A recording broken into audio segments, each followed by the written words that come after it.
So today we're going to introduce Professor Ray Wills. Now, Professor Wills is out of UWA.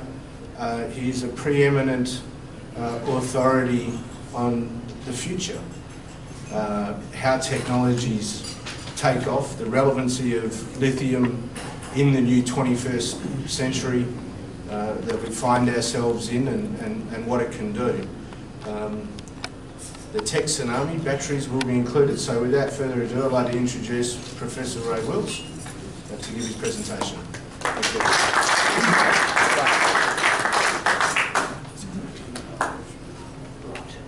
you. Excellent. Okay, so if I speak loudly, can everybody hear me okay? Yeah. So my job today is to set the scene about where technology is going, and it really is going to be a tsunami of change. And David will want to start taking a selfie of himself in front of that picture as soon as he's listened to this presentation.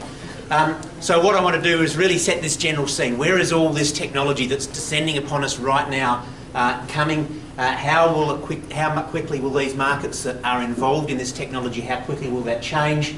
How can we, as investors, as businessmen, as a community, as a nation, how can we prepare ourselves for that change that is coming? And what's all this got to do with lithium and batteries anyway? And of course, in all disclaimers, I've got a very short disclaimer today. Prediction is very difficult, especially if it's about the future. So forget everything I'm about to tell you. But as investors, you'll understand that nobody can predict the future. What we can do is actually start to understand some of the patterns and anticipate how things will change. So we could start with a bit of an Economics 101 from last century. This is a thing called Rogers S-curve, and really what it tells you is the market starts down here, a whole pile of people buy stuff, and by the time the markets fall, a whole pile of people own stuff. And we can actually track the way markets behave over time. We can also understand how markets change as a product leaves the market. So if we're seeing change with a predictable pattern in, we should also expect to see change with a predictable pattern out. And this is about technology and marketplaces. It's not about share trading, because the problem is that we get involved and we get emotional about it. So share trading doesn't quite behave the same way, simply because we make decisions on this thing, not on this thing. So we can't predict share markets in the same way that we can predict the way that commodity markets will behave. And we can go back through economic history of the last 100 years and we can understand that we've actually replaced one technology with another all the time. We've gone from a buggy whip to a motor car, to now from a motor car onto an electric car. And there is a significant change there. There's a big change in engineering, but it's also relevant to batteries. There's a big long shopping list down there that I'd love to talk to you about for an hour, but I've only got 10 minutes. So I'm going to leap forward into the middle there, VHS and beta. Everybody remembers that when videos came, they came quickly, and everybody may recall that there was an option of a VHS or a Sony Betamax. Now the news industry took the beta because that was the best technology. But the rest of us took VHS because it was cheap, it was open source, it was freely available wherever we were. And we made a different choice on the technology based on a whole range of market parameters that we assessed, even though we may not have known we were assessing. That shopping list could go all the way down the end here. There'll be things that you might relate to down that shopping list, but down the bottom, we've also moved through energy. Energy has gone from collecting wood to chopping wood to digging up coal to building wind turbines to building solar. Now there's two renewable energy technologies I've just mentioned, and I've just said we've moved from wind to solar. Last year in 2014, the world actually started building more solar capacity than it built wind capacity last year. So every technology will be replaced, and every technology will change over time. Somebody often asked me, Ray, what's the best renewable energy technology going to be? Is it going to be solar or is it going to be wind? And the answer is one of them. Okay, we can't predict which technology will win, but we know what the trends will tell us and how the markets will change. And this spaghetti diagram that you don't have to study too hard, but really just look at some of the patterns. At the other end of the picture is last century, 1900s. That's the previous, there's the 20th century going forward. And what we can see is adoption rates of technology mapped out on that plot. And if you look at the pattern really closely, what you'll see is that these earlier technologies took a long time to adopt. The technologies in the 80s, they were a bit faster. And the technologies in our century, in this century, the 21st century, are happening faster again. We're tracking how those technologies change, and we know that that technology is like waves crashing on a beach. They're stacking up, they're getting taller, they're coming in faster. And so when we look at it, what we need to look forward to is this potential change. The greatest challenge for all of us in this room is we can't look forward like that and see that change coming. When we look forward, that's all we can see, because we can only live by our current experience, and to try and predict the future is eminently difficult. But we can actually use some of that data that we're gaining to actually understand that change in the future will be faster than change in the past. How do we know this? Because in the last decade we've seen faster pace of change than the previous decade, and that was true of the decade before and the decade before that. So we know the pace of change is changing more quickly.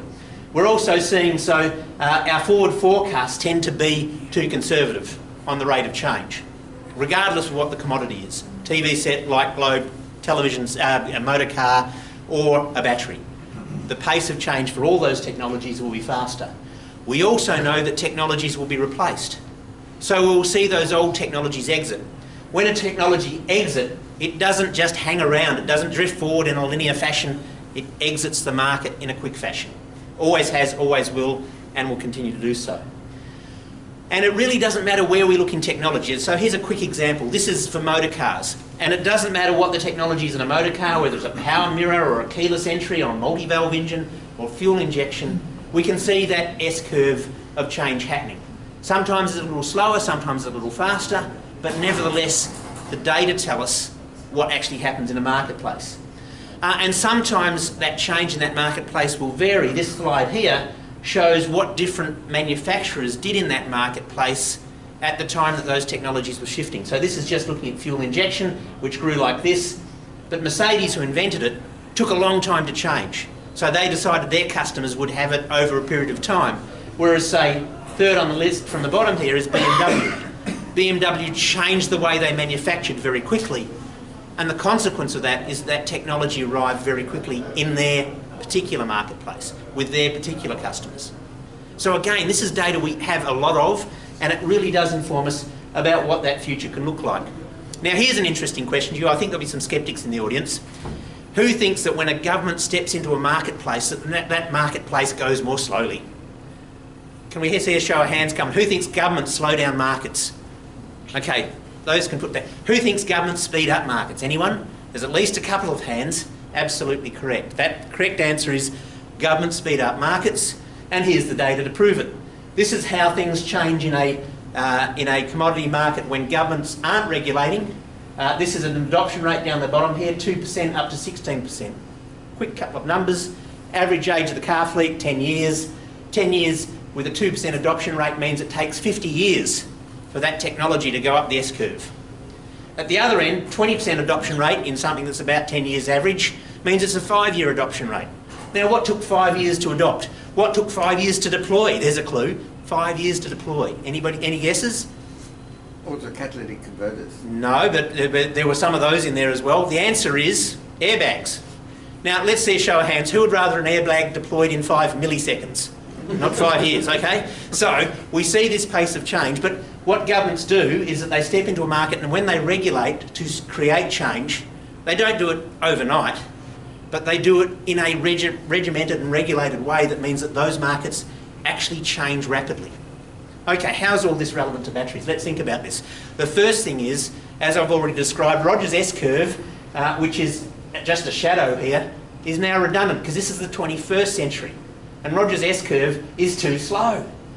The 21st century, we know, this is data coming out of Accenture, the consulting agency, is saying to us that change actually just happens mind-bogglingly fast now. We don't wait for things to become redundant anymore, we actually pass them on. And when we actually elevate manufacturing in a rapid way, what we see is a reduction of manufacturing costs. So this is for PV, the decline of photovoltaic pricing over time. There's the price of silicon, and this is the price of the panel that's made from silicon. The more you ramp up production, the cheaper it gets. So the greater volumes we make, the cheaper our production will be. And also, the more you make a commodity, the cheaper it gets as well. As you ramp up volume, as you double and quadruple manufacturing, the cost of that commodity comes down, which just means everything moves faster. we'll come back to that slide in a second. In the renewable sector, we're seeing massive investments in energy across the globe. Last year in 2014, the world spent $320 billion on clean energy. So why is things like solar coming so cheap? Because over the last 5 years, we've actually been increasing manufacturing 600%, ramping up production, bringing down costs. And so what that's actually done is brought solar down into the costs that's comparable costs to oil and gas and coal. Now, you don't necessarily have to accept that as fact, but I'm telling you it is a fact. It's the data, it's measured. That's how we're measuring it. But what that also does is then open up the market for batteries. We've seen this rapid rush into renewables, in wind, so this is the increase of wind in real data, and then in my dotted forecast in the second place, this is what's actually been happening with solar, and my dotted forecast where I think solar will go, and this is my view of where batteries will go in general. It's all forward looking at this point, but the rise of wind was fast, the rise of solar was faster, and the rise of batteries will be faster again. It's simply rational execution of how we know markets behave. And we've already started with batteries because they're in every device that we're mostly using at the moment. David's smartphone, when he clicks that selfie in a minute, will actually be a battery operated device. And we're seeing that extension into larger usages. So this is a utility scale solar farm in here with 6 megawatts of batteries already operating in China since 2011. So these technologies are already being deployed, just not quickly yet. The quickly part's about to come. And at the same time, we're seeing other markets make adjustments in their performance. So this is the Stowe Global Coal Index. It's for 1,200 coal companies around the world. I hope you don't have shares in coal, not because I'm a greenie and I'm a tree hugger, but because if you are, you've done your dough. In the last 4 years that this represents, the coal index has fallen 96%. How is this relevant? Because when technologies exit a market, they don't do it in an orderly fashion, they do it in a scurry. And as we change from one energy generation source to another, those changes will be rapid. And so companies like Peabody Energy that used to be worth about $20 billion today are worth less than $200 million. Rapid change. We're going to see that in a whole range of different industries that are related to things that have batteries. So this is the International Energy Agency's forecast for how quickly we will see the growth of electric vehicles. In 2014, we had about 400,000 electric vehicles on the roads of the world. By 2020, there will be 20 million. That's how rapidly this market will change. As we see that change, we'll see even other changes that relate to the intrusion of other technologies into motor cars, but that's another 1 hour lecture and I'll leave that alone for today. And why will this happen faster than before? Thank you VW, they've stepped into the marketplace. You can be assured that governments will come in and regulate change to make this happen faster. And it'll happen right across industries. So this is a diesel electric cruise ship. It has electric batteries. It has batteries in the basement so that when it goes into port, it doesn't sail in under diesel and doesn't get raked over the coals by the EPA for polluting the port atmosphere. And we can do that with a solar-powered motor vessel that also has batteries, or in this case a train that doesn't have any wires. It's got batteries in the basement, and that train runs off an induction coil like this one in Montpellier, and it recharges the batteries as it goes along. We can see all manner of changes in trucks and vehicles and so on. So as we look forward, I'm going to set the stage now for Dudley to take over from me. As we move forward, we've seen this drop in solar, but we're also seeing this same drop happen in batteries as we consume more of the product and we get hungrier for the raw material.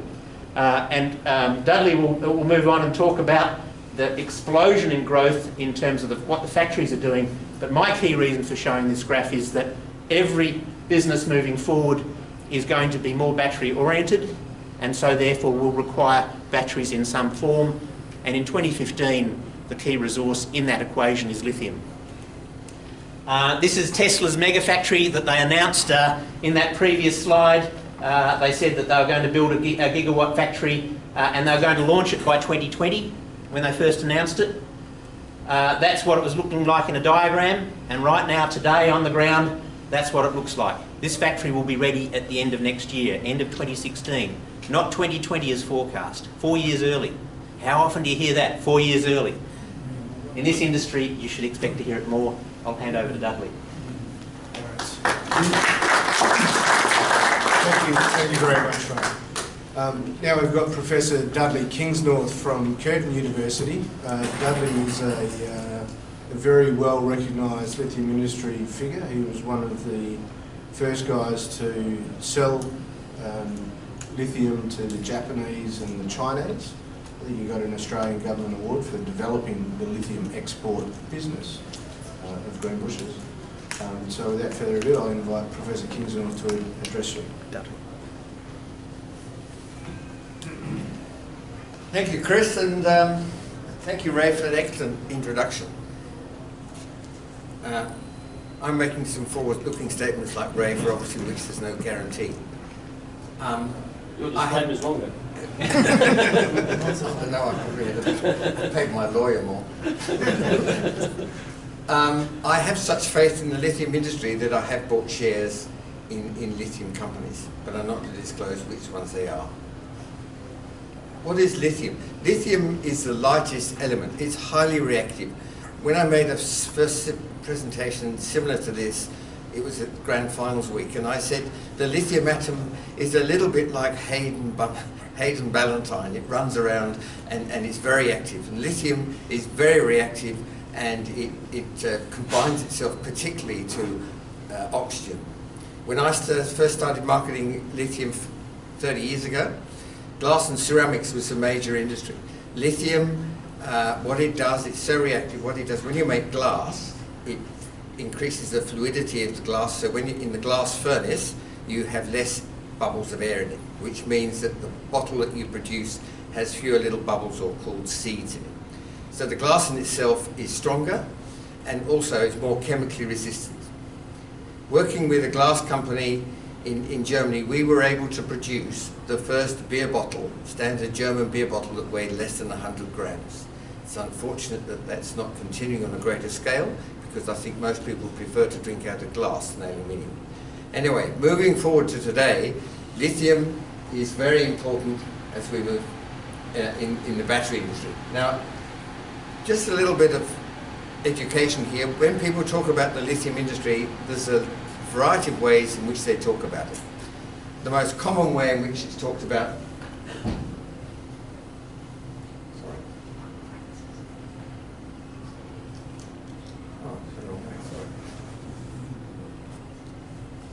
the most common way in which it's talked about is in terms of lithium carbonate equivalent. Some people talk about the market in terms of lithium, but the most common way in which it's talked about is lithium carbonate, because that's the building block, the original building block for the production of most lithium chemicals. And when I first started marketing lithium, that was the benchmark against which we marketed. But today, things have moved on, as you'll hear from this presentation. Lithium market today is about 160,000 tonnes of lithium carbonate equivalent. It's worth about 900 million. Now, in terms of the value add, it's worth many billions of dollars, but if you have a sort of artificial cut-off in terms of the oxide, the metal, or straight lithium chemicals, it's worth about $1 billion. It could grow quite conservatively to 400,000 to 500,000 tonnes by 2025. Currently, the brine sources out of South America are the most dominant supply, and the reason for that is that they're relatively low cost, and they can produce lithium carbonate relatively cheaply. Unfortunately, the capital cost is very high, and the time required to develop them is very significant. Looking to the future, in terms of Australia, we have a great opportunity because hard rock lithium can bring lithium production on much more quickly than a brine project, and that's the emphasis of my presentation today. Going back a bit, looking at the lithium market as a whole, production of batteries constitutes about a third of the market. It's about 60 to 70,000 tonnes a year. That's going to grow at 10 to 15% a year conservatively. I believe in actual fact that in line with what Ray was talking about earlier, I wouldn't be at all surprised if that growth rate is somewhere between 15 and 25%. Glass and ceramics will always remain a significant part of the market. That's about a quarter of the market at the moment, but it has a fairly low growth rate. Lithium is also used in lubricants. Once upon a time, for those people like myself with grey hair, we used to have to change the oil in the car between the summer and the winter. What lithium does, it enables the greases and lubricants to be stable over a wider temperature range. It's also used in lithium alloys. If you have a lithium aluminium alloy, 2% lithium, potentially you can reduce the weight of a jumbo jet by 5%. And that has huge implications for fuel consumption. Lithium bromide is used in air conditioners, they're used in polymers, and they're also used high purity lithium carbonates used in the medical industry. So lithium has a wide variety of uses because it's a very reactive element, and its growth in demand will continue to grow. But in the foreseeable future, that's largely going to be because of the demand for batteries, effectively for storing electricity. So the ideal battery, it's got a high charge density, it's light, as I said, lithium is the lightest metal there is, recharges rapidly, it's got a long lifespan, and it's got to have a high discharge rate, and it's got an ability to hold charge for a long period of time. That's why lithium is the leader in all of those characteristics, and that's why we see the focus on lithium batteries today. That's the premise of lithium demand. As you can see, over the last few years there's been a fairly rapid change to lithium batteries, particularly rechargeable batteries, and that's likely to continue because it's taken about 15-20 years to develop these lithium batteries. The alternatives that are out there, and you can read technological magazines, and they're developing new batteries, but they're at least 15 to 20 years behind lithium. So we've got a long-term future ahead of us in terms of lithium batteries, particularly lithium-ion batteries. That's a graph that shows the impact of the demand for batteries. Currently, demand for batteries constitutes about 35–40% of the world's demand for lithium. In 10 years, it'll probably be 60 to 70%, could well be more than 70%. And that's the potential impact of battery factory expansions. Essentially, what Elon Musk has done, he's in constructing his gigafactory, he's made all the other battery manufacturers wake up, and they realise he's bringing on his factory so rapidly. If they don't build a factory fairly quickly, they're going to lose the race. So Panasonic's building a gigafactory in Japan. China's obviously looking at building several. Panasonic's looking at building a factory in Europe as well. So there's a race to build these batteries and ensure you have market share, because the growth in the demand is going to be very significant. Traditionally, lithium carbonate has been the building block of the lithium chemical industry, but today, with the shift towards lithium-ion batteries, the preference is for lithium hydroxide as the base material which is used in the production of the chemicals used in lithium batteries. So there's a very strong preference for that. Now when you look at brine production and you look at production of lithium from hard rocks, brine production, you go to lithium carbonate first, and then you go to lithium hydroxide. Brine has a disadvantage that it's got, generally speaking, they have a relatively high magnesium impurity level, and that has to be removed for the production of lithium chemicals for batteries, which is quite difficult and expensive. When you're processing hard rock, you don't face that same difficulty in removing the magnesium, and I don't want to steal Chris's thunder, but there are options, and people are looking at going directly to lithium hydroxide from hard rock sources. So there is growing support for lithium, as evidenced by the fact that Tesla's gigafactories committed to using lithium hydroxide. The US government, the Canadian government are all basing their future expansions on using lithium hydroxide. And Albemarle, which owns 49% of Greenbushes, has recently committed to expanding their lithium production. and that's going to be based upon spodumene as well, as they see that as the future, even though they own brine sources themselves. The increasing demand or option to look at producing lithium from hard rock sources as opposed to brine resources is evidenced by this graph here, where we see a steady increase in the price for spodumene, which in Australian terms has been helped by the change in the exchange rate.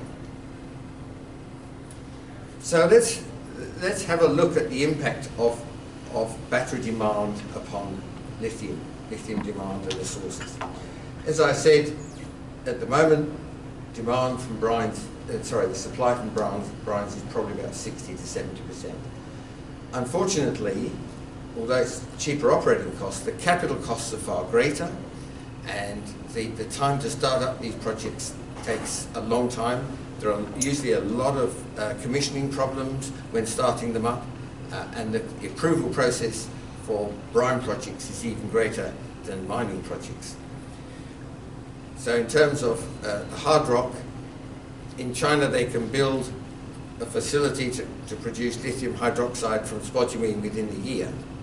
And there's companies here in Western Australia looking to come on stream and provide the hard rock that they need. So as a consequence of that, I believe that the share of hard rock in lithium production will increase significantly over the next 10 years. So if we look at it quite simply, today the demand for spodumene concentrates of the kind that Greenbushes produce and the kind that Neo Metals are looking to produce, the kind that General Mining are looking to produce, is about 500,000 tonnes a year. The demand in 5 years' time will be over 1 million tonnes, and the demand in 2025 will be of the order of 2 million tonnes. That's a very significant increase, and provides a lot of opportunity for companies who have hard rock resources.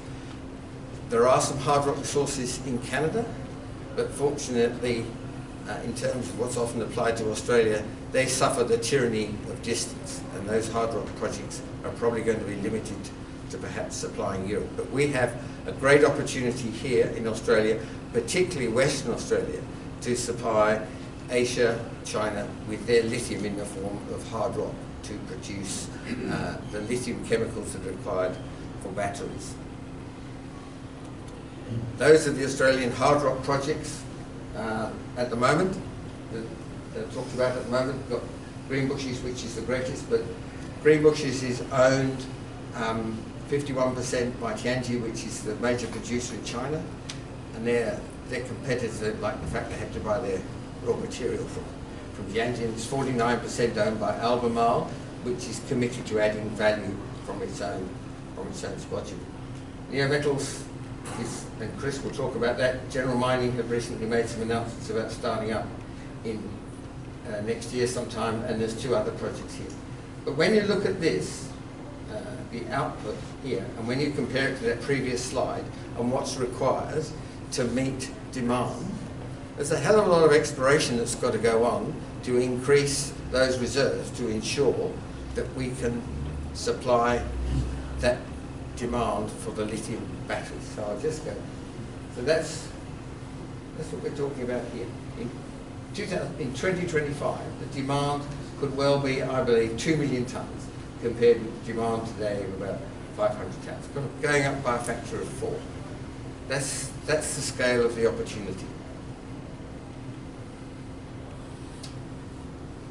Still a chance that battery demand could exceed supply. I'm sure Chris and Mineral Resources are determined that that's not going to happen. But Australia has a great opportunity to value add. I would like to think that we'll work hard rather than stopping at producing a spodumene concentrate. We'll look at having our own gigafactory here to supply the world's battery industries. So having said that, probably exceed my time limit. I'll now hand over to Chris.